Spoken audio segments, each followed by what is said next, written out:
여러분, 안녕하세요.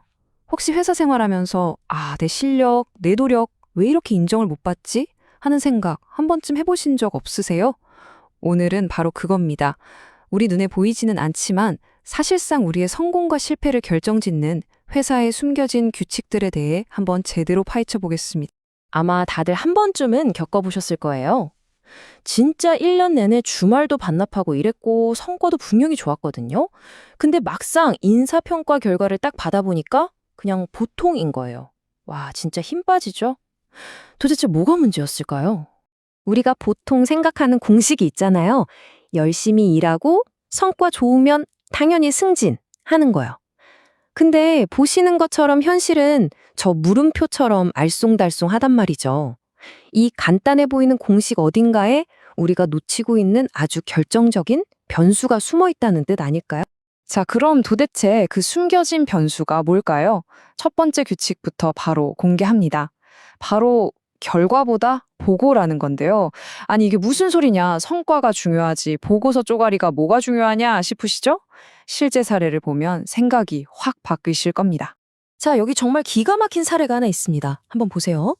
나는 혼자서 무려 6개월짜리 대형 프로젝트를 성공시켰어요. 임팩트도 엄청났죠? 근데 김 대리는 어땠냐? 팀이랑 같이 3개월짜리 상대적으로 작은 프로젝트를 했단 말이에요. 객관적으로 누가 봐도 나가 훨씬 잘했죠. 그런데 딱 하나 달랐던 게 있어요. 바로 보고 스타일. 김 대리는 매주 꼬박꼬박 PPT 만들어서 보고하는데 나는 뭐 바쁘니까 그냥 말로 간단하게 떼운 거죠. 자, 결과가 어떻게 됐을까요? 와, 김 대리가 A, 주인공은 B를 받습니다. 황당하죠? 이때 팀장이 한 말이 정말 뼈를 때립니다. 보고조 일의 일부야. 문서가 없으면 일했다는 증거가 없는 거라고.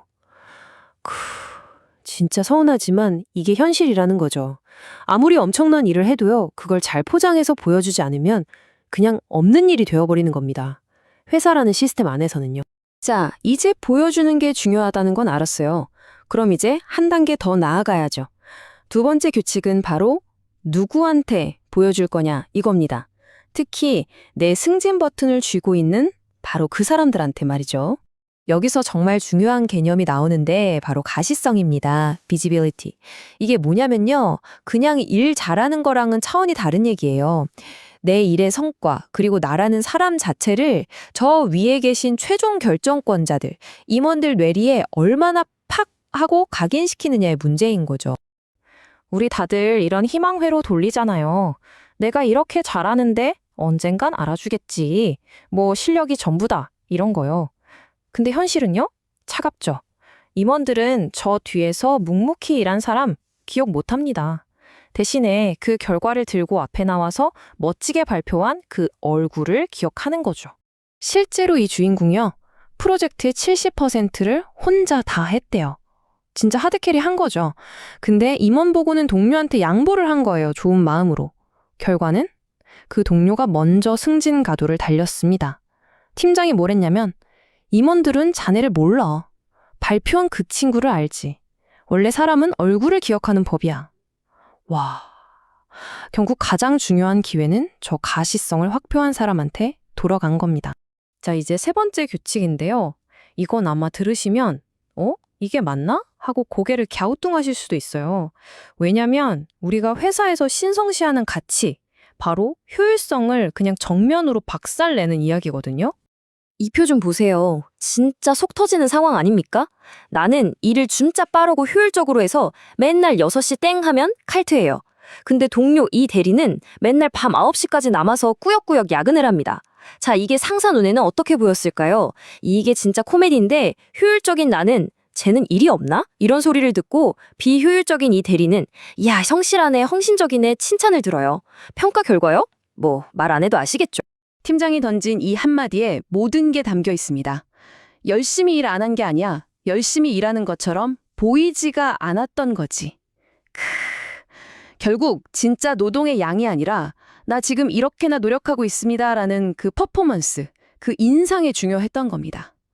야근이 성실의 상징이 되는 수많은 회사들의 슬픈 자화상이죠. 그리고 시간이 흘러서 이 주인공이 팀장이 되고 나서야 더 소름 돋는 진실을 깨닫게 돼요.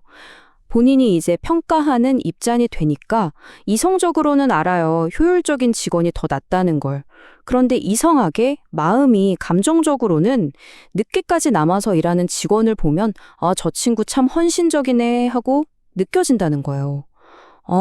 이건 그냥 한두 명의 나쁜 상사 문제가 아니구나.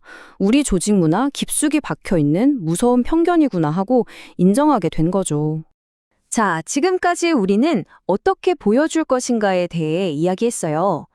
그럼 네 번째 규칙은 이 모든 평가의 진짜 최종 보스, 최종 관문이라고 할 수 있습니다. 당신의 평가를 좌지우지하는 단 하나의 관계, 바로 그겁니다. 여러분께 한번 여쭤볼게요. 인사평가 받을 때 내 객관적인 실력, 버스, 상사의 주관적인 나에 대한 생각, 둘 중에 뭐가 더 셀까요? 아마 많은 직장인들이 밤새 고민하는 문제가 아닐까 싶습니다. 이 슬라이드가 그 답을 그냥 너무나도 명확하게 보여주네요. 주인공이 두 명의 다른 팀장 밑에서 일했을 때의 경험이에요. 첫 번째 팀장과는 사이가 안 좋았어요. 그랬더니 아무리 성과를 잘 내도 C를 받습니다. 근데 두 번째 팀장과는 관계가 아주 좋았거든요. 그랬더니 비슷한 성과를 내고도 A를 받았어요. 보세요. 주인공의 실력은 그대로였어요. 평가를 C에서 A로 바꾼 유일한 변수는 바로 상사와의 관계였던 겁니다. 첫 번째 팀장이 했던 말이 이겁니다. 자네는 협업 제도가 문제야. 내 지시를 좀 따라야지. 여기서 말하는 협업이 뭘까요? 그렇죠. 수능이죠. 복종이죠. 결국 이 팀장한테는 성과가 중요한 게 아니었던 거예요. 내 말을 잘 듣는가, 아닌가. 즉, 관계가 평가의 모든 것이었던 겁니다. 자, 그리고 드디어 마지막 다섯 번째 규칙입니다. 이건 어쩌면 오늘 얘기한 것들 중에 가장 중요할 수도 있어요. 단 한 번의 위기가 어떻게 당신이라는 사람의 평판을 몇 년 동안이나 결정지을 수 있는지에 대한 이야기입니다. 이 차트 한번 보시죠. 회사에 비상이 걸린 위기 프로젝트 상황입니다. 팀원들의 헌신도가 막대 그래프로 나와 있죠. 밤 10시는 기본, 주말까지 반납하면서 그야말로 자기 몸을 갈아 넣은 김 대리가 있고요. 저녁 8시까지 남아서 자기 몫을 다한 나도 있습니다. 그리고 워라밸은 소중하니까 7시에 퇴근한 박 대리도 있네요. 자, 이 모습이 관리자 눈에는 어떻게 비쳤을까요? 관리자의 이 한마디가 모든 걸 말해줍니다. 성과도 물론 중요하지. 근데 나는 위기 때 내 옆에 누가 있었는지를 기억해. 그런 사람을 믿는 거야. 평소에 잘하는 것도 좋지만 진짜 힘들고 어려울 때 함께 고생해준 그 기억이 그 어떤 성과보다 더 강력한 신뢰를 만든다는 거죠. 결국 최고의 평가는 가장 크게 희생했던 김 대리에게 돌아갔습니다. 이 타임라인을 보면 이 모든 보이지 않는 규칙들이 한 사람의 커리어를 어떻게 바꿔놓았는지 한눈에 보입니다. 마치 성장 드라마 같죠? 3년 차에 보고의 중요성을 깨닫고 B에서 A로 올라서고 7년 차엔 발표로 임원들에게 눈도장을 찍고요. 그리고 나머지 규칙들을 하나씩 마스터하면서 신뢰와 평판을 쌓아 올린 끝에 9년 차에 드디어 관리자가 됩니다. 결국 이 숨겨진 규칙들을 깨우쳐 나가는 과정 자체가 성장이었던 거죠. 자, 그래서 오늘 우리가 배운 모든 걸 정리한 여러분을 위한 새로운 회사 생활 공략집입니다. 딱 5가지예요.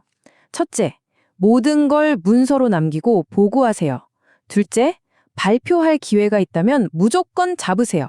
셋째, 내가 열심히 하고 있다는 걸 보여주세요. 넷째, 상사와의 관계를 관리하세요. 그리고 마지막 5째, 회사가 위기일 때 그 자리를 지키세요. 이 5가지만 기억하시면 됩니다. 네, 압니다. 오늘 이야기한 이 규칙들 어떻게 보면 좀 불공평하고 얍삽해 보이고 심지어 비효율적으로 느껴질 수도 있어요. 하지만 중요한 건 이런 규칙들이 실제로 우리 회사에 존재한다는 사실을 우리가 알게 됐다는 겁니다. 그럼 진짜 질문은 이거겠죠. 이 보이지 않는 게임의 룰을 알게 된 여러분은 이제부터 이 게임을 어떻게 플레이하시겠습니까?